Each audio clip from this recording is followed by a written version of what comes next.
Louvado é o nome de Jesus, amém. O nome sobre todo nome, o nome poderoso de Jesus, amém.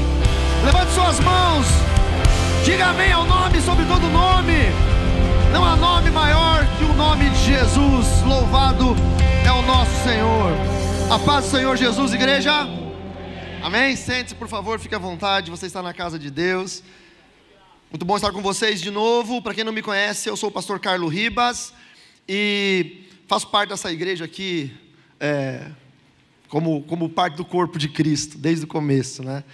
Sou amigo do pastor Jairo, da pastora Cassiane há muitos anos, e estou aqui para compartilhar algo com vocês que está no livro de Lucas, capítulo 17. Lucas, capítulo 17, verso 11. Sempre muito bom estar com os irmãos. Eu estou aqui desde ontem, ministrei na Alpha Mind de manhã, no curso de Teologia Inteligente, foi muito legal. Quem estava na minha aula de Teologia Inteligente? Foi legal? Gostaram? Foi bom? Foi bom? E à noite eu estive com os meninos, os pré-adolescentes e com os jovens, não, os adolescentes e os jovens, não é? Foi legal. Que tem algum adolescente, algum jovem aqui, crente? Ah, eles ficam lá, ó. O meu fã-clube está ali, viu, irmãos? Ali, ó, naquela região lá, ó. Foi muito legal. Eu falei hoje de manhã, quero falar agora para vocês. Nós fizemos, foi um culto bacana, divertido, o louvor foi muito legal, aí teve uma mensagem, mas nós fizemos um momento de perguntas e respostas. E eles vieram com perguntas muito, muito boas, perguntas de cunho teológico, e eu realmente me impressionei bastante. Eu sei que é um ministério de jovens e de adolescentes muito bom, mas eu fiquei bastante impressionado com o nível de preocupação deles em relação à santidade, em relação às escrituras, e eu, de novo, aqui publicamente eu parabenizo de fato os líderes dos ministérios, porque eles estão num altíssimo nível. Altíssimo nível. Eu acredito muito que o avivamento dos últimos tempos virá na mão dos jovens, e olhando esse nível de jovens que tem aqui, eu tenho mais certeza disso, amém? Vamos dar uma salva de palmas pelos jovens, pelos adolescentes dessa igreja. Os meninos são muito, muito bons. Acharam aí, queridos, Lucas capítulo 17, verso 11? O texto diz assim: de caminho para Jerusalém, Jesus passava pelo meio de Samaria e da Galileia. Essa informação é bem importante, tá? Então Jesus passava pelo meio de Samaria e da Galileia. Ao entrar numa aldeia, saíram-lhe ao encontro 10 leprosos, que ficaram de longe e gritaram: Jesus, mestre, tenha compaixão de nós. Ao vê-los, Jesus disse: vão e apresentem-se aos sacerdotes. Aconteceu que, indo eles, foram purificados.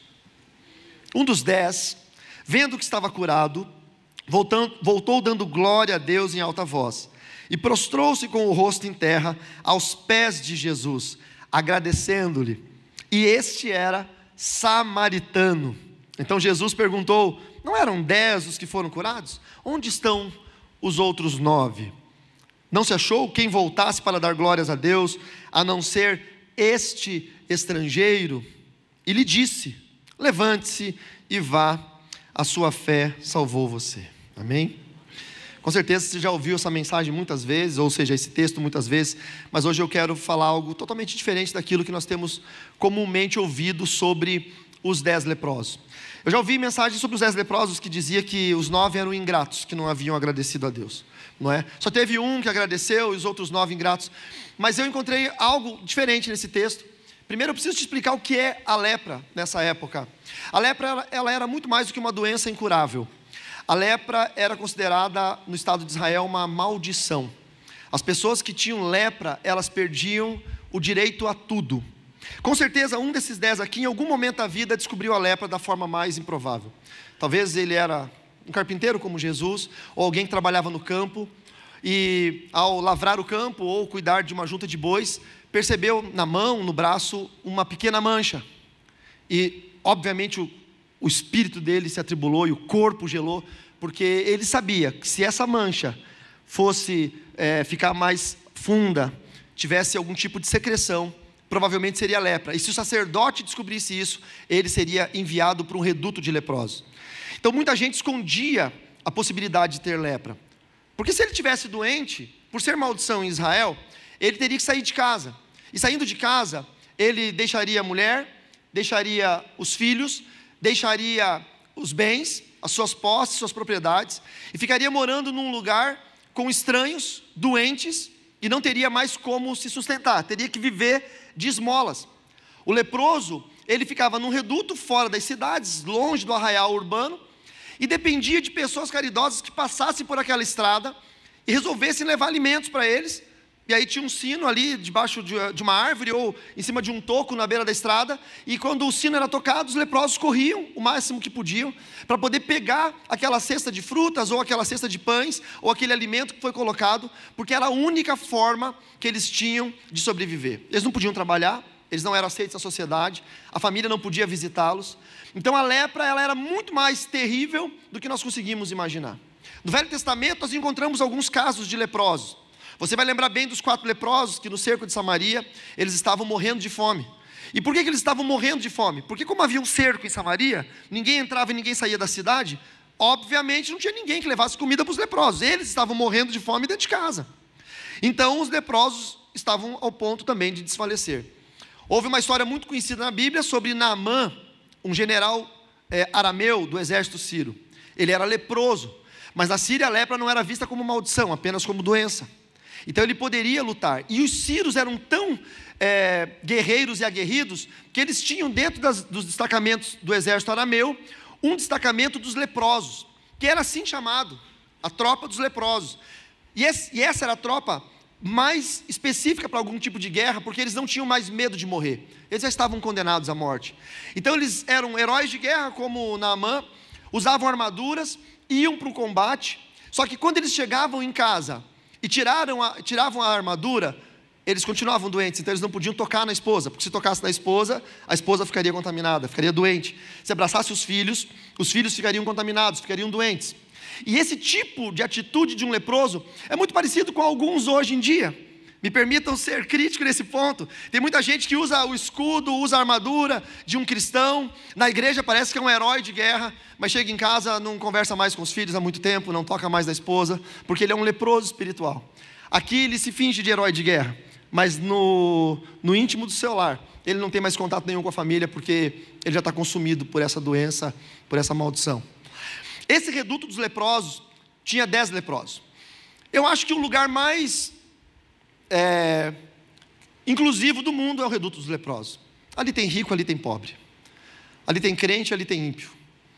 A pandemia do Covid nos mostrou isso. Os hospitais não faziam acepção de pessoas. Não dizia, olha, aqui só pode crente, aqui só pode católico, aqui só pode espírita. Aqui é a ala do Covid dos ateus. Os hospitais não tinham mais escolha de se você era rico ou era pobre. Tinha rico com plano de saúde caríssimo, que não tinha mais lugar nos hospitais, não tinha oxigênio. Então a pandemia nos provou como era um reduto dos leprosos. Extremamente difícil. A pessoa chegava naquilo ali, é como se fosse um grande presídio, de uma prisão perpétua, de uma condenação à morte. E assim era a vida deles. Chegou um momento em que eles começaram a ouvir as pessoas falar. Provavelmente eu acredito que naquela época existiam evangelistas como existem hoje. Chegava com um cesto de alimentos, tocava o sino e falava para os leprosos, olha, fica um pouco longe, não vem ainda, porque antes de você pegar o alimento eu preciso falar algo para você. Tem uma chance da cura de vocês. Existe um homem que está andando por essa terra. Nós acreditamos piamente que esse homem é o Messias, o nome dele é Jesus. Jesus o Cristo, Jesus o ungido. Então fiquem bem espertos, fiquem atentos, porque se um dia esse homem, Jesus o Cristo, passar por aqui, ele pode ser a única chance de vocês. A única chance de cura e de que vocês possam voltar para a casa de vocês. E eu imagino dessa forma, porque eles sabiam quem era Cristo, eles gritaram quando viram Cristo, que eles ficaram esperando esse dia. Quantos dias eu não sei, pode ser que tenha sido rápido. Para alguns a verdade é que o milagre é rápido. Tem gente que espera o milagre por 10, 15 anos e obtém. Outros nunca obtêm o milagre, mas tem outros que no primeiro culto que vão à igreja, são visitantes ainda, já recebem o milagre. Eu conheço muitos crentes que não receberam milagres que visitantes, que nem crentes eram, receberam, porque a gente não sabe a dimensão da graça, da vontade, do plano de Deus sobre cada um. O fato é que chegou o dia sempre chega, que nós temos a oportunidade de um encontro verdadeiro com Jesus. O dia sempre chega. Eu aprendi ao longo da minha carreira cristã, eu tenho 30 anos de vida cristã, eu tenho um pouquinho mais de 25 anos de ministério missionário e pastoral. Eu aprendi ao longo dessa carreira que você tem duas opções para ser crente. Você tem a opção de ser o crente que vive na igreja, que se converteu para o ministério, que é fruto de uma igreja, que é a bandeira de uma igreja, que a placa da igreja é importante para você, mas que talvez você nunca tenha tido uma experiência de fato com Jesus. E você tem a segunda opção, que é aquela que eu quero que você tenha, que é aquele crente como eu, ansioso por encontrar Jesus, ansioso pela primeira oportunidade de vê-lo, ansioso por poder encontrar Cristo de qualquer forma que seja no dia da alegria, seja no dia da tribulação. Nos dias de felicidade eu fico pensando, poxa Jesus, se o Senhor pudesse estar comigo hoje, a minha felicidade seria muito maior. Mas nos dias da tristeza eu digo, Senhor, se o Senhor estivesse aqui, a minha tristeza seria aplacada. O dia sempre chega, Jesus sempre se apresenta a nós. Eu ouvi um testemunho, no meio de uma tribo indígena, na Bolívia, os índios Terena, de um menino, filho de um cacique da tribo, agora convertido ao evangelho. E ele dizia que os índios sonhavam com um homem branco, que andava por entre a mata. Os índios sonhavam, quando os missionários não chegavam na tribo, quando os missionários não falavam que Jesus estava vindo, quando os missionários não explicavam para os índios, que havia uma chance de salvação a eles, que não era Tupã, que não era Jaci, que não era os deuses deles, que havia um Deus verdadeiro, o Criador dos céus e da terra, que se chamava Jesus, antes dos missionários, dos presbiterianos, dos batistas chegarem lá, no meio da selva, para pregar a eles. Eles tinham histórias que eles contavam, que os índios sonhavam com um homem branco, que andava por entre as matas, e esse homem branco abraçava os índios. E eu tenho certeza, irmão, que antes do homem branco, de fato, chegar e evangelizar os índios, Jesus já estava aparecendo no sonho daquela população, dizendo a eles, eu me apresento a vocês. Chegou o dia em que os leprosos estavam lá e uma multidão começou a passar. A verdade é que Jesus estava passando entre dois lugares. O texto que nós lemos no verso 11 fala: de caminho para Jerusalém, Jesus passava pelo meio da Samaria e da Galileia. Você pode dizer comigo, Samaria, Galileia. Se você estudou um pouquinho sobre a Bíblia, você vai lembrar que Samaria é o lugar onde os pagãos estavam. Desde o filho de Salomão, Roboão, quando ele se desvia, ele divide o reino das 12 tribos, 10 tribos para o norte, capital Samaria, se desviou, virou pagão. 2 tribos para o sul, capital Jerusalém, manteve-se firme com Deus. Desde aquela época, ainda os samaritanos eram inimigos dos judeus. Os samaritanos não acreditavam mais em Deus, se tornaram um povo pagão. Mas a Galileia era um lugar que tinha crentes. Jesus é chamado de Galileu, porque era a terra daqueles que criam. Então Jesus está passando pela fronteira de um povo que crê e de um povo que não crê. Quantos entendem? Não há lugar mais misto do que o reduto dos leprosos, porque o reduto dos leprosos ficava exatamente no meio. Enquanto Jesus passava no meio entre a província da Galileia e a província dos samaritanos, ele entrou numa aldeia, e nessa aldeia existia o reduto dos leprosos. Ali tinham leprosos que vieram dessa aldeia, ali tinham leprosos que vieram dessa aldeia, todos estavam ali. Ninguém perguntou um para o outro, você é galileu? Você é samaritano? Eu não posso conversar contigo, você sabe que os galileus não conversam com os samaritanos. Todos estavam na mesma condição, todos estavam doentes, todos tinham perdido tudo, todos estavam abandonados pela sociedade. Era o lugar mais consoante sobre uma mesma doença que poderia haver. E aí então eles viram que Jesus estava vindo. E o texto diz que ao entrar numa aldeia, saíram-lhe ao encontro 10 leprosos que ficaram de longe gritando. Eu gosto demais desse texto, porque eles não foram correndo até Jesus, eles sabiam que eles não poderiam fazer isso.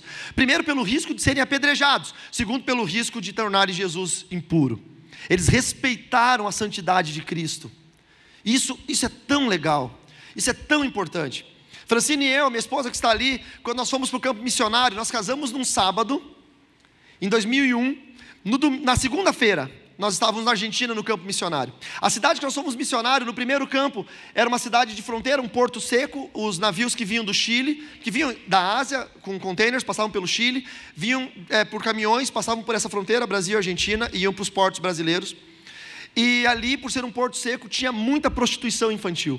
Muita prostituição infantil. Então, nosso primeiro campo missionário foi ganhando prostitutas para Jesus, evangelizando famílias, e com a graça do Senhor Jesus nós conseguimos ali, em questão de um ano ou um ano e pouco, erradicar a população de prostitutas infantis, porque nós evangelizamos todas elas, e com a graça de Deus, todas elas e suas famílias foram aceitando a Jesus e foram parando com a prostituição, e foi uma obra incrível. Mas no meio dessa obra incrível, eu tenho várias experiências, vários testemunhos de meninas que nós recolhíamos em casa, porque eram abandonadas pela família, E muitos cristãos nos criticavam.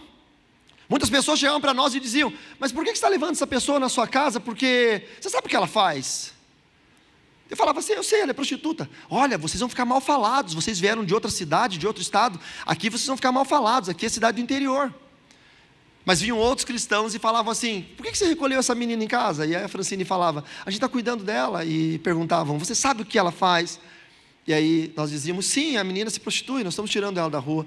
E aí esses cristãos abriam os braços e diziam: graças a Deus que o Senhor enviou nesse tempo pessoas que amam os que não são amados por ninguém. Veja, a mesma ação, dois tipos de ação, de reação. A mesma ação, dois tipos de pessoas cristãs falando coisas opostas. E eu vejo que nesse momento poderiam ter leprosos ali que viessem correndo e forçassem Jesus a fazer um milagre. Mas quem sabe alguns deles eram galileus e falaram: a gente não pode tocar nele, ele é um homem santo.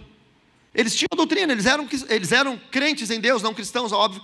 E foram até correndo até ele. E o grito foi de longe, gritando: Jesus, mestre, tenha compaixão de nós. Olha, eu já vi um texto em Mateus 8, quando um leproso veio. Jesus terminou o sermão do monte, 3 dias pregando. Ele desceu do monte, quando ele estava andando lá embaixo na estrada, um leproso correu e pulou na frente dele. E todo mundo se assustou, e o leproso disse: mestre, se você tem compaixão de mim, pode me curar. Jesus veio, tocou nele e disse: eu quero, seja curado. Deu uma ordem para ele ser curado, e ele foi curado imediatamente. Só que aqui é diferente. Quando eles pedem: mestre, tenha compaixão de nós, ao vê-los, Jesus disse: vão e apresentem-se aos sacerdotes. Está no plural. Vão e apresentem-se aos sacerdotes. Porque ali tem gente de todo lado. E Jesus obviamente não sabia de onde cada um era. E aconteceu que indo eles, foram purificados, ou limpos, ou curados. Meu irmão, aqui tem 3 coisas que aconteceram, que são muito, muito importantes para nós. O primeiro é a coragem de se expor. Muita gente vem ao culto e precisa de um milagre, mas na hora que é feito um apelo para vir à frente e receber uma oração, a pessoa fica sentada na cadeira porque ele tem medo de se expor. O que os outros podem pensar de mim? Eu estava pregando numa igreja esses dias atrás, a bem verdade 1 mês atrás, e o Senhor revelou a mim uma palavra sobre Ananias e Safira. Eu não vou pregar essa mensagem aqui, mas essa palavra ela fala sobre você ir para o inferno. Ela fala sobre você estar na igreja e não ser o todo que Jesus espera. E aí no final das contas eu fiz um apelo dizendo: queridos, muita gente entra na fila de quem entregou tudo e só entregou metade, e aí não vai estar no céu, porque Deus não vai levar para o céu meio crente. Meio crente não é crente, meio bom não é bom, quase tudo não é tudo. O Senhor espera tudo de nós. E se você quer entregar tudo da sua vida, se você quer ser um crente 100%, foi um apelo de oração. Sai do seu lugar, vai lá atrás da igreja, e nós vamos fazer uma fila aqui, aí você vai vir para frente, os obreiros vão orar por vocês, e como se você estivesse indo na fila daqueles que entregam tudo. Foi esse meu apelo. Daí os irmãos começaram a se movimentar para levantar para ir lá atrás. Aí quando eu olhei assim lá atrás, o primeiro da fila era o meu filho. O Mateuzinho estava lá, o primeiro, chorando. Aí eu olhei mais uns outros, eu olhei no meio assim, a minha esposa. O que os outros vão pensar? Que ela está em pecado, que ela não é crente 100%. Não importa o que os outros vão pensar. A primeira reação de um milagre é quando você aprende a se expor. Jesus se expôs por nós na cruz, nu. Aquela fraldinha que colocam nos quadros, nas pinturas renascentistas, aquilo ali é um mero adereço da cultura cristã da Idade Média. Jesus ficou exposto no madeiro nu. A maior vergonha para uma mãe era ver o seu próprio filho nu. E ele ficou exposto ali. Jesus não pensou na própria exposição, Jesus não pensou na vergonha.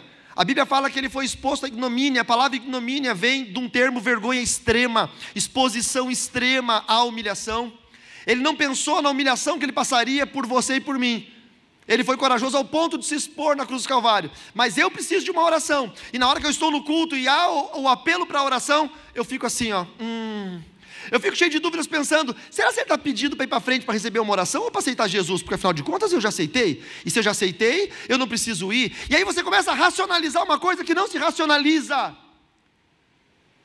Seja fominha de bênção.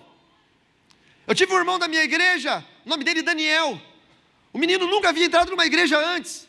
Ele nasceu com uma deformidade óssea no rosto, essa parte do rosto era afundada para dentro. E muita gente olhava para ele e estranhava, porque a aparência do rosto dele era diferente da dos outros. Então ele sempre foi fechado em casa, ele não era muito sociável, ele ficava se sentindo muito mal, ele se olhava no espelho, ele se via feio. Até que nós conhecemos ele. Os meninos da igreja conheceram esse Daniel e chamaram ele para jogar bola, e todo mundo amou aquele menino, ele veio para a igreja. Eu me apaixonei por aquele menino, nós ganhamos ele para Jesus, nós batizamos. Daniel viajou comigo para vários lugares do Brasil, ele era meu parceiro de viagem. E eu me lembro, hoje ele é pastor, para a glória e honra do Senhor Jesus. E eu lembro do Dani, quando ele aceitou Jesus a primeira vez, ele veio para frente aos prantos, chorando, nós oramos por ele. E ele foi para a consolidação, os irmãos acompanhando ele. Na semana seguinte eu fiz outro culto, outro apelo para conversão. O primeiro que veio para frente era o Dani. Ele aceitou Jesus de novo, eu orei por ele de novo. No sábado, no domingo eu fiz outro culto, fiz outro apelo. O primeiro foi o Dani. Irmãos, ele ficou 4 meses se convertendo todo domingo na igreja. Chegou um dia que eu falei para o Dani: Dani, já faz umas 16 conversões que você veio para cá. Jesus já entendeu, irmão, não precisa mais. Por que você está vindo todo domingo? Você não entendeu alguma coisa? O que está acontecendo? Ele falou: não, eu entendi, pastor, mas eu me sinto tão pecador que eu acho que eu vou ficar vindo aqui na frente o quanto for, até eu entender que eu tenho paz no meu coração para seguir. Seja fominha, querido, se exponha. Quando o pastor estiver pregando aqui, quem quer que seja, falar: irmãos, eu vou orar por você, nem espere ele dizer o que é, sai correndo do teu lugar e vem para frente, seja fominha, se exponha. O milagre só acontece com quem tem coragem de se expor. Eu lembro de um congresso, há muitos anos atrás, eu estava pregando no Rio de Janeiro, pastora Ludmila Ferber, congresso da igreja dela, e aí não era o meu dia de pregar, era o dia de um outro pregador americano, não lembro quem era, e a mulher desse pregador era uma profeta. E aí estava o louvor acontecendo, e a pastora Ludmila sempre chorando muito, e aquele negócio todo. E teve uma hora que a profeta teve uma visão, e tinha umas cortinas atrás, assim. E a profeta teve uma visão que como o óleo descia, a unção descia, era como aquelas cortinas que desciam. Ela teve uma visão. E aí quando eu vi, a pastora Ludmila estava agarrada nas cortinas, rolando, derrubando as cortinas. E alguém perguntou: por que você fez isso? Ela disse: eu não sei se foi uma visão alegórica, se foi só uma ilustração, se ela viu o óleo ali mesmo, eu não sei, mas se tem é meu, eu fui pegar, eu quero mais de Deus. Nesse mesmo congresso aconteceu uma coisa interessante, do pastor teve uma visão de cura de uma mulher, e ele falou, descreveu a mulher, roupa tal, blusa tal, a cor, o modelo, cor do cabelo, tamanho. Você tem uma doença tal, a mulher não vinha, ele ficou insistindo, a mulher não vinha, de repente veio uma outra irmã para frente, e falou: ora comigo. E o pastor falou: viu, desculpa irmã, mas não é você que Deus está mostrando. Deus mostrou uma pessoa loira, a senhora é morena. Deus mostrou uma pessoa alta, a senhora é um pouquinho mais baixa. Não é a senhora que Deus está mostrando. E ela disse: eu sei, pastor, que não sou eu, mas se essa mulher que Deus está mostrando não quer receber a cura, eu tenho essa mesma doença, ora comigo, pastor, e libera sobre mim a cura. E aquela mulher foi curada. O caminho do milagre começa quando você aprende a se expor. Você entendeu ou não? Amém ou não? Amém. Aqueles leprosos ouviram que era Jesus, eles não pensaram 2 vezes, eles foram correndo. E aí eles pediram misericórdia e compaixão. E Cristo disse: sejam curados? Não. Cristo disse: vão e apresentem-se aos sacerdotes. É o pior medo de um leproso. Primeiro, porque foi exatamente o sacerdote quem decretou a maldição sobre ele. Eles eram levados até o sacerdote verificava a ferida, via aquela lepra, colocava a palma da mão, sacerdote, a palma da mão sobre a boca, e gritava 3 vezes: leproso, leproso, leproso. Estava decretada a maldição sobre ele, e ele era retirado da sociedade. Então voltar ao sacerdote e se mostrar leproso era uma condenação à morte, porque se ele chegasse lá e não houvesse cura, o sacerdote ia mandar que eles fossem apedrejados e mortos. Jesus não disse: vocês estão curados. Jesus disse: mostrem-se aos sacerdotes. Eu quero imaginar que os 10, um olhou para o outro, esse olhou para aquele para aquele outro, e eles se viram todos eles doentes, com feridas. Alguns já não tinham mais ponta do dedo, outros não tinham mais a ponta do nariz. A lepra vai consumindo tudo, as cartilagens vão caindo, a orelha vai caindo. E um olhou para o outro e disse: você não está curado. E ele disse: nem você, mas o mestre falou para a gente ir, então vamos. A parte mais difícil da fé é obedecer ainda antes do milagre acontecer. É obedecer sem ver. É fazer algo sem que você saiba se vai dar certo ou não. É tipo Pedro, pescador, nada desde pequeno, parece um peixinho dentro do mar. filho de pescador, neto de pescador, vendo Jesus em cima das águas, e Jesus dizendo: pode vir, Pedro, anda por sobre as águas. E o cérebro dele dizendo: você sabe que se você pisar aí, você vai afundar. Você já fez isso a vida toda, você já pisou e já afundou. O desafio da fé é fazer algo antes de que o milagre aconteça. Porque, meu irmão, se você vem com essa onda de que, Senhor, se o Senhor me abençoar, e se o Senhor me fizer fechar aquele contrato, me dar aquele emprego, me abençoar com aquela bênção, aí eu vou fazer tal coisa. Até o ímpio faz, querido, desculpa. Se fechar aquele contrato milionário, eu vou fazer isso. Ah, você já fez isso. Senhor, se eu ganhar na Mega Sena, eu vou construir uma igreja. Quem nunca fez essa barganhinha com Deus? Senhor, se eu ganhar na Mega Sena acumulada, eu vou construir uma igreja. Não precisa confessar o pecado agora, por favor. Mas muita gente faz isso. Isso até o ímpio faz. Agora, você fala assim: Senhor, eu não tenho nada, eu vou fazer um empréstimo, um financiamento, eu vou construir uma igreja, e depois eu vou tentar fechar um novo contrato. Difícil, ninguém faz. A maior dificuldade da fé é agir antes de ver o milagre acontecer. Eles olharam, todos eles estavam doentes, leprosos, e eles falaram: vamos obedecer. Obedecer é difícil, queridos. Obedecer é difícil demais. Talvez você foi uma criança obediente, ou eu fui uma criança muito desobediente. A minha natureza é ser desobediente. Para obedecer a Cristo, eu preciso vencer a minha própria carnalidade. Eu sou tão desobediente que a minha mãe trabalhava e eu cuidava do meu irmãozinho. Eu tenho um irmão que é 8 anos mais novo do que eu. Então eu tinha 10 anos, meu irmão tinha 2. Minha mãe ia trabalhar e ela falava assim: cuida do teu irmão. E eu: não sai de casa, é perigoso. Eu falava: tá bom, mãe, não vou sair. A minha mãe virava a esquina para ir trabalhar, eu pegava meu irmão e sair de casa. Eu era tão desobediente que teve um circo na cidade. Não devia falar isso porque realmente não me dá orgulho nenhum. Tinha um circo na cidade e eu peguei meu irmãozinho, eu era muito pobre, e eu fui lá no circo para tentar ver os animais. Naquela época tinha animais. Quem lembra da época que o circo tinha elefante, leão, essas coisas? O circo tinha animais. E eu fui com meu irmãozinho de 2 anos no circo, na beira do rio. E aí, cheguei lá, o tratador, a leoa deu cria, tinha 3 leõezinhos. Que o leãozinho é eufemismo, o leão pequeno já é desse tamanho. E é do tamanho de um Rottweiler. E aí os leãozinhos estavam lá, e as pessoas vendo o leãozinho. Naquela época não tinha como tirar foto nem nada, você fotografava com os olhos. E nós chegamos perto dos leõezinhos, eu com 10 anos, meu irmão com 2, eu perguntei para o tratador: ele morde? E o tratador falou: só quando fecha a boca. E eu falei: então não tem problema. Daí eu falei para o meu irmão: vai, Michel, faz carinho no leão. E o meu irmão foi fazer carinho e o leão mordeu o meu irmão. Meu irmão é o único ser humano vivo que eu conheço que tomou uma mordida de um leão. Eu sempre fui muito rebelde. Aí eu briguei com meu irmão que ele não podia contar para minha mãe, porque se a minha mãe descobrisse que eu desobedeci ela, e ainda levei meu irmão para tomar uma mordida de um leão, ia ser muito ruim. O meu caráter de obediência é péssimo. Para eu obedecer a Deus, eu preciso lutar contra a minha carne. E talvez você sofra o mesmo problema que eu. Obedecer a Deus é difícil demais. Então nosso cérebro começa a barganhar com Deus: eu te obedeço, mas primeiro o Senhor tem que me provar que vai dar certo. Eu te obedeço se primeiro eu receber. Irmão, se você receber primeiro, você não precisa obedecer, você já recebeu. Esses leprosos olharam uns para os outros e disseram: nós vamos obedecer. E a palavra de Deus diz que quando eles foram andando, ou seja, vou parafrasear, quando eles decidiram obedecer, é que eles foram purificados. O primeiro passo do milagre foi a exposição, e o segundo passo foi obedecer antes de ver o milagre acontecer. Eles não foram curados por uma palavra, eles foram curados por uma obediência. Talvez o que você está esperando de milagre na sua vida esteja no tempo ou na conotação do milagre errada. Quem sabe você está falando no seu interior: eu só preciso de uma palavra, eu só preciso de uma palavra. Se Deus liberar uma palavra, vai acontecer. Se Deus liberar uma palavra, meu marido vai se converter. Se Deus liberar uma palavra, meu filho volta para Jesus. Se Deus liberar uma palavra, eu vou ser curado. Se Deus me liberar uma palavra, eu vou prosperar. E não é uma palavra que você precisa, irmão. Você precisa aprender a obedecer. Você precisa aprender a ir antes do milagre acontecer. Os 10 leprosos foram.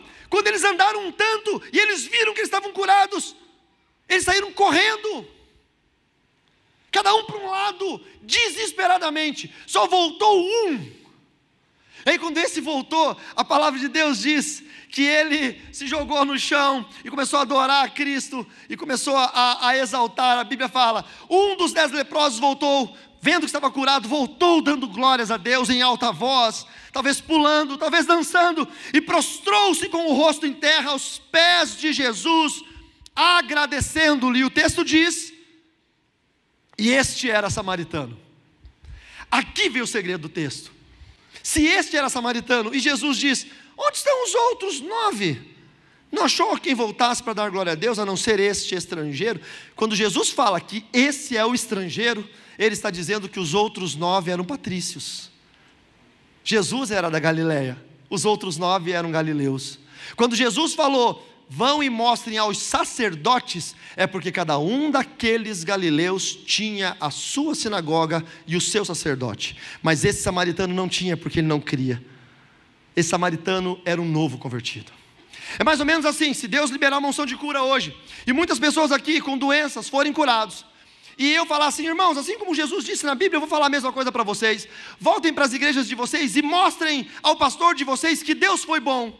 Se tem algum irmão aqui que está nos visitando, que é da igreja batista, outro irmão que está nos visitando, que é da igreja quadrangular, outro irmão que vai na Universal, outro irmão que é da metodista, outro irmão presbiteriano, eles vão sair daqui correndo felizes, e vão se mostrar aos seus sacerdotes. Mas se tiver um ateu, tiver um espírita, tiver um budista, tiver um muçulmano, tiver um judeu, tiver alguém que não tem fé no coração, e ele for curado, para qual sinagoga ele corre? Para qual pastor ele vai correr para agradecer? Para nenhum, porque ele não tem. Então ele vai correr aqui na frente do altar, e ele vai se prostrar diante do Deus dos céus, ele vai se prostrar diante do altar de Cristo Jesus, e ele vai dizer, eu não tenho para onde correr, eu não tenho um sacerdote para agradecer, mas eu reconheço em Ti, Jesus, o sacerdócio real, por isso eu me prostro diante de Ti. O tempo que nós vivemos, não é o tempo de se preocupar com os outros 9 que já tinham sacerdócio. Nós vivemos o tempo em que nós precisamos nos preocupar com aqueles que ainda não têm, porque Deus está fazendo uma colheita. Pessoas que nunca creram voltarão, virão a crer. Pessoas que se desviaram voltarão a crer. Pessoas que viveram o tempo todo distante de Deus encontrarão salvação em Jesus Cristo. Você crê nisso? Dê uma salva de palmas ao Senhor.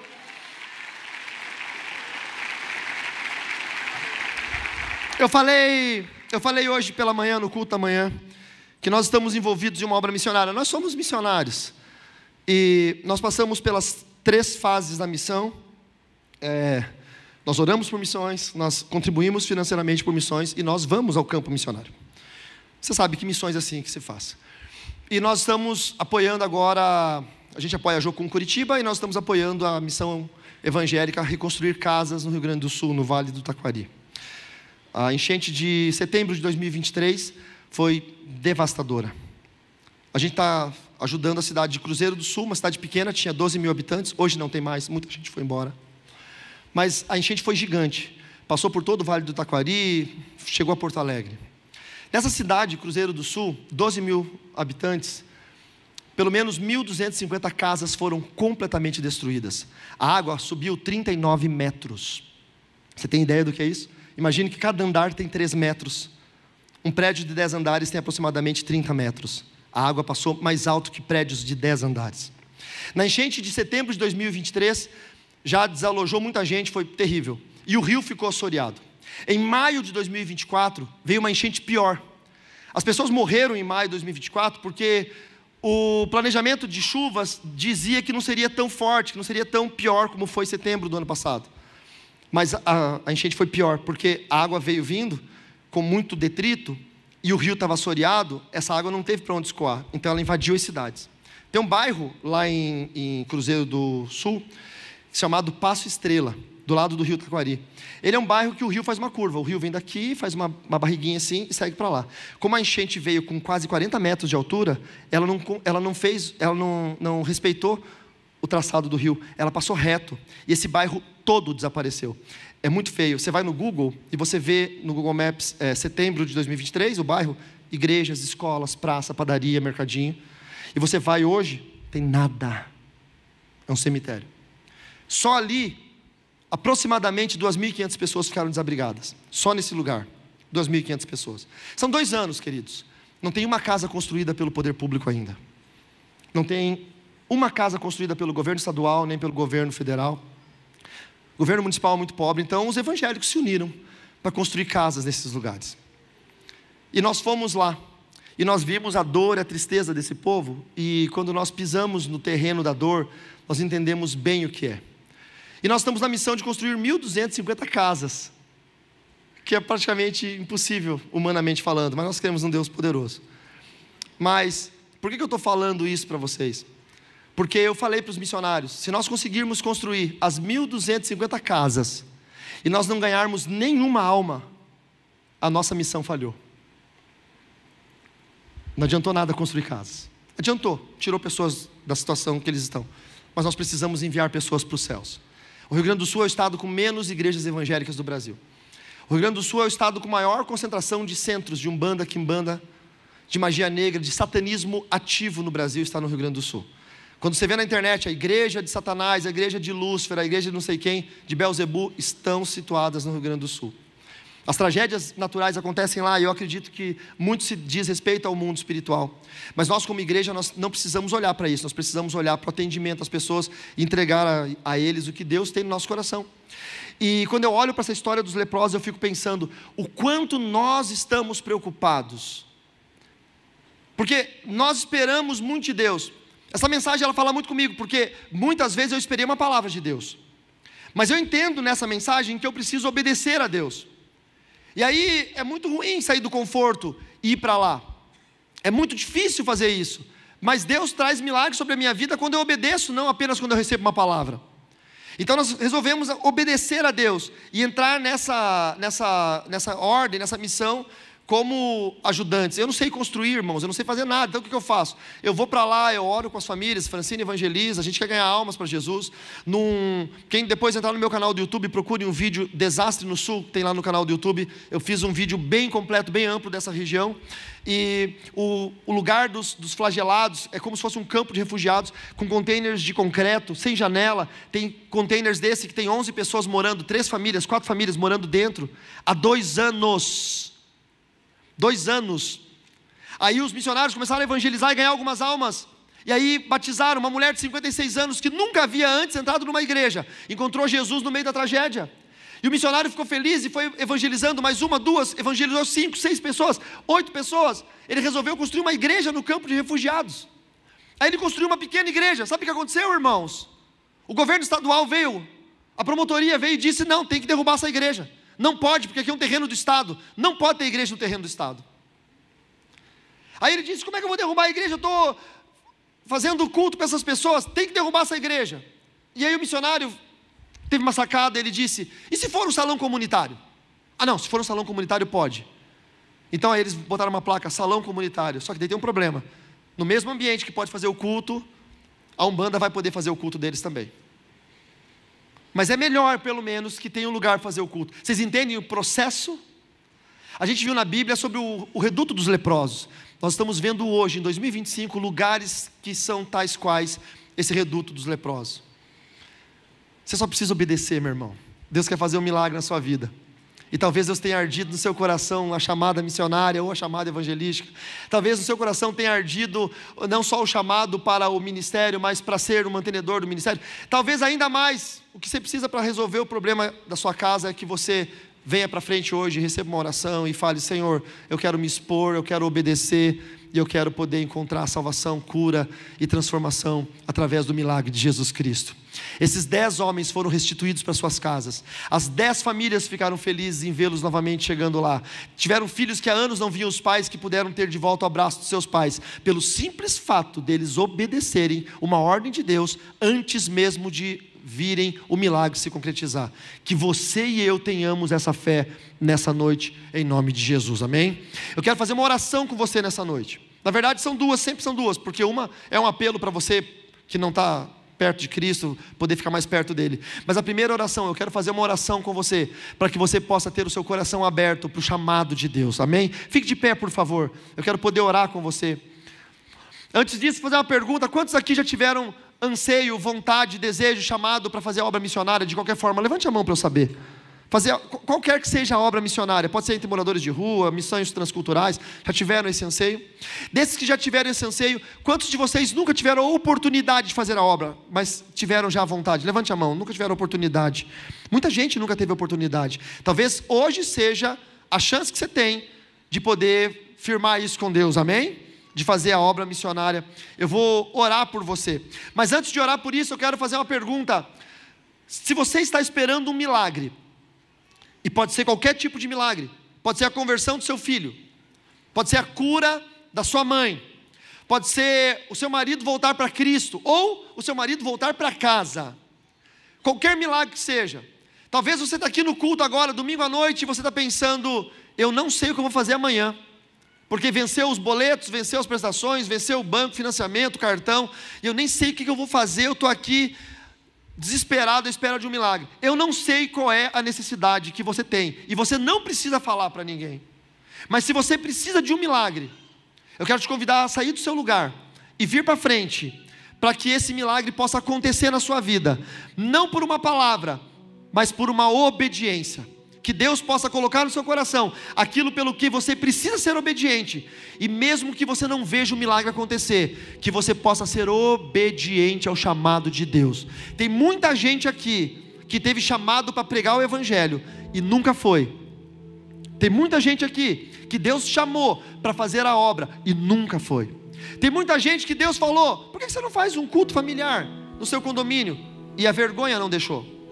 Ou, sabe, tem que falar com o condomínio, tem que pedir autorização, é chato demais, o síndico não gosta de crente, aí você começa a colocar um monte de empecilhos. Cuidado, querido, quando os empecilhos são armas do diabo, para impedir que você se movimente. Cuidado, quando a tua mente está reprogramada por Satanás, para te desencorajar, e te fazer ficar parado, porque o diabo sabe, que se você caminhar em obediência, o milagre vai acontecer. Uma coisa é fato, o inimigo não pode impedir que o milagre aconteça, mas o inimigo consegue te impedir de caminhar em direção ao milagre. Concorda comigo? O inimigo não pode fazer com que a tua semente, quando você oferta, por exemplo, ou quando você vai para o campo missionário, ou quando você vai orar por alguém, uma semente espiritual, o inimigo não pode impedir que quando você semeia, ela produza frutos, porque a partir da hora que você semeia, isso vai para as mãos de Deus, e o diabo não consegue tirar nada das mãos de Deus, concorda? Mas o diabo consegue impedir você de semear. É a única chance que ele tem, é tirar da tua mão e fazer você usar de outra forma. A única chance que o diabo tem, é fazer você não ir aonde você precisa ir. Eu tenho um testemunho muito triste de início de ministério, nós fazíamos evangelização, eu ainda jovem, novo convertido, de prostitutas, pessoas de rua. Eu morava num hotel no centro da cidade de Cascavel, no Paraná, e tinha uma moça que se prostituía na esquina do hotel. O hotel era bem no centro. O nome dela, Teia. Essa moça, ela era filha de crentes, neta de crentes. O irmão dela continuava crente, mas ela desviada, estava na prostituição. Então toda vez que eu chegava do culto, passava por lá, e ela ia no hotel tomar um chazinho que tinha na garrafa do hotel. Um hotelzinho bem barato, de centro de cidade, e eu morava nesse hotelzinho. E ela ia lá, e aí os homens do hotel mexiam com ela, porque ela era uma prostituta. E eu era um menino crente, então eu falava para ela, não liga para eles não. Mas ela gostava, porque era o business dela. E eu falava, não liga para eles não, sabe, Jesus tem um plano na sua vida. E ela dizia, menino, eu ouço tanto isso. Eu ouço da minha mãe, eu ouço da minha avó, eu ouço do meu irmão, eles me apurrinham as ideias falando de plano de Jesus, mas olha o plano de Jesus onde é que está. Estou aqui na rua. E eu ficava falando para essa menina, vamos para a igreja, e eu ficava incomodando ela. Aí um dia, ia ter um evento especial na minha igreja no sábado.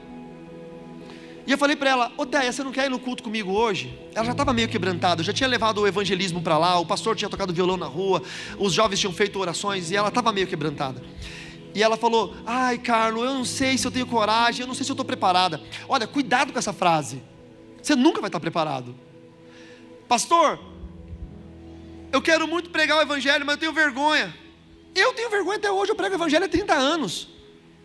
Se eu subo numa igreja grande ou numa igreja pequena, as pequenas são piores, as minhas pernas tremem. Se eu vou pregar para adolescente, eu fico morrendo de vergonha, tá aquela borboleta na barriga. Você nunca vai estar preparado para fazer as coisas de Deus. Você só precisa ir, só precisa fazer. E eu falava isso para ela: você não está preparada? Ninguém está, vamos embora para a igreja. Ela dizia: ai, não sei. E naquele sábado eu insisti, eu falei: vamos, é especial hoje, você tem que ir, eu tenho que te levar hoje. Ela disse: hoje eu não consigo, mas amanhã eu te prometo que eu vou. Eu falei: fechou, amanhã você vai. Aí eu fui para o culto todo feliz, porque amanhã ela ia para a igreja. Quando eu voltei, tinha carro de polícia na frente do hotel, tinha ambulância do IML. Ela tinha sido estrangulada por um cliente e ela estava morta. A obediência pode salvar a tua vida. A gente nunca sabe qual é o último momento que Deus está nos dando a chance de obedecer. Nós somos muito cheios de si, nós somos muito arrogantes, nós achamos tanta desculpa, nós achamos tanto pretexto. Fala sério se você não encontra alguns pretextos para não obedecer. Essa noite eu quero quebrantar o meu coração, eu quero te convidar a fazer isso. Diga a Deus sem pretexto: Senhor, eu não quero mais. Eu quero entregar tudo na tua presença hoje. Eu quero quebrar o meu orgulho, eu quero quebrar a minha natureza humana. Senhor, eu sou rebelde, eu sou tão desobediente, isso vem de casa. Eu quero poder ser obediente a Ti. Senhor, eu sei que é difícil, a coisa mais difícil da fé, Senhor, é obedecer sem ver. A coisa mais difícil da fé é voltar para o lugar que me condenou. Jesus dizendo aos leprosos: volta para o lugar que te condenou e se mostra para eles. Você era saudável, de repente você ficou doente, foi o sacerdote que disse que você está amaldiçoado. Volta lá e mostra para ele. E quem sabe a tua cabeça está lutando contra você, dizendo: se você voltar, você vai ser apedrejado. É tão difícil obedecer quando não se consegue ver o milagre. Mas nessa noite, em nome de Jesus, eu quero obedecer sem ver. Essa noite, mesmo que os meus olhos estejam fechados, eu quero que o meu coração esteja aberto. Mesmo que a minha mente esteja lutando contra mim, eu preciso que a fé vença a racionalidade. Deus, em nome de Jesus, eu quero conclamar nesta noite uma unção de fé sobrenatural. A tua palavra diz no livro de Coríntios que a fé é um dom de Deus. A fé é um dos 9 dons do Espírito Santo. Por isso, Espírito Santo do Senhor, traga sobre esta igreja uma unção de fé, uma fé sobrenatural, que não nasce no coração do homem, que não nasce na racionalidade, que não vem da nossa criação. Essa fé só pode vir de Ti, Senhor. Traga sobre nós esta unção, porque muitos aqui precisam de um milagre, muitos aqui precisam de uma transformação. Muitos já não aguentam mais o reduto dos leprosos. Muitos já não aguentam mais não poder abraçar quem amam. Muitos já não aguentam mais terem que ser sustentados. Muitos já não aguentam mais viver à mercê do que os outros podem fazer. Senhor, esta é a noite que o Senhor está passando entre a Galileia e a Samaria, e o Senhor nos encontrou, e nós clamamos: Mestre Jesus, tem misericórdia de mim. Mestre, tem misericórdia de mim.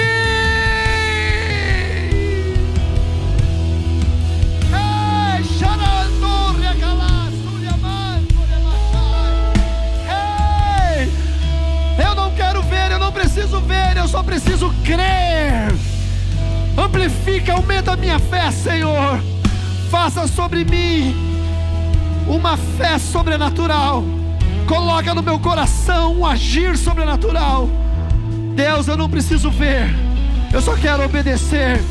Senhor, coloca no meu coração qual é a ordem, qual é o chamado, para onde eu devo ir, o que eu devo fazer, o que eu devo entregar, o que eu devo mudar na minha vida. Eu não sei, Senhor, se esse é o caminho que eu queria seguir, mas eu quero seguir a sua voz, eu quero seguir o seu comando, eu quero seguir a sua ordem, eu quero obedecer. Eu já me expus, eu vim para frente, eu estou exposto, agora eu quero obedecer.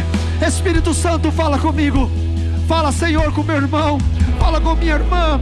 Coloca no coração a memória, lembra ele daquilo que o Senhor pediu, lembra ela daquilo que o Senhor chamou, lembra do dia, na madrugada, no quartinho de oração, que o Senhor chamou para a obra, chamou para o ministério, chamou para a pregação, mas a vida foi difícil, mas a vida tirou do caminho, do centro. A vida me fez ser arrogante, a vida me fez não querer ir mais. Lembra, Senhor, a promessa, porque nós só queremos obedecer, em nome de Jesus. Levante suas mãos para os céus, levante suas mãos para os céus, diga: Jesus, diga: Jesus, Mestre, Diga: Jesus, Mestre, tem misericórdia de mim. Diga: tem misericórdia de mim. Tem misericórdia de mim. Tem misericórdia de mim. Eu proclamo sobre a sua vida cura, libertação, milagre, restauração. Eu digo que a sua casa está curada. Eu digo que a sua família está restaurada. Eu digo que a bênção do Todo-Poderoso está sobre a sua vida, em nome de Jesus. Você pode adorar. Receba a unção. Adore. Unção de ousadia, unção de conquista, unção de multiplicação. Receba a unção. Diga: eu recebo. Diga: recebe a cura. Recebe a unção. Unção de ousadia, unção de conquista, unção de multiplicação. Espírito Santo, se há alguém doente nesta noite, que a unção da cura esteja sendo liberada agora sobre o corpo físico. Que a unção da cura seja liberada agora sobrenaturalmente sobre o corpo físico. Doença, eu te ordeno, sai agora em nome de Jesus. Doença, saia em nome de Jesus.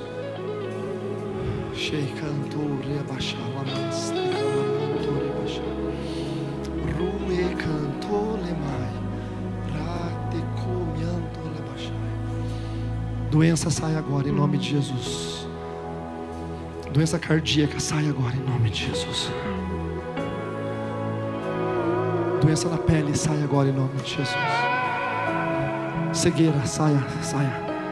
Deixe esses olhos curados agora em nome de Jesus. Seja curado. Receba a cura. Receba a cura. A lepra acabou. A lepra acabou. Receba a unção de voltar para casa hoje e encontrar uma família restaurada. Receba a cura nas suas emoções.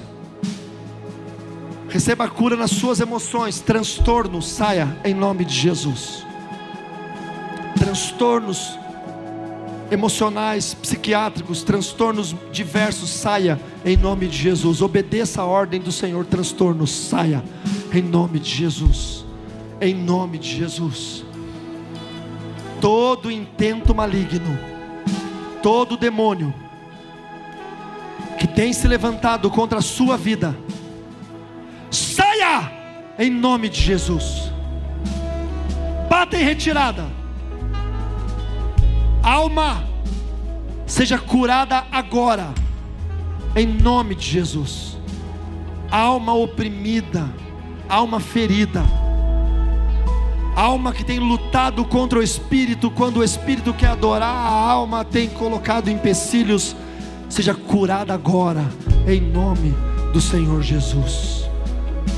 Levante suas mãos para os céus, digam comigo assim: Senhor Deus, eu entrego a minha vida de forma integral. Diga: o meu espírito, a minha alma e o meu corpo ao senhorio de Jesus Cristo. Diga: Senhor, perdoa os meus pecados, eu sou pecador. Diga: eu quero ter fé, eu quero obedecer.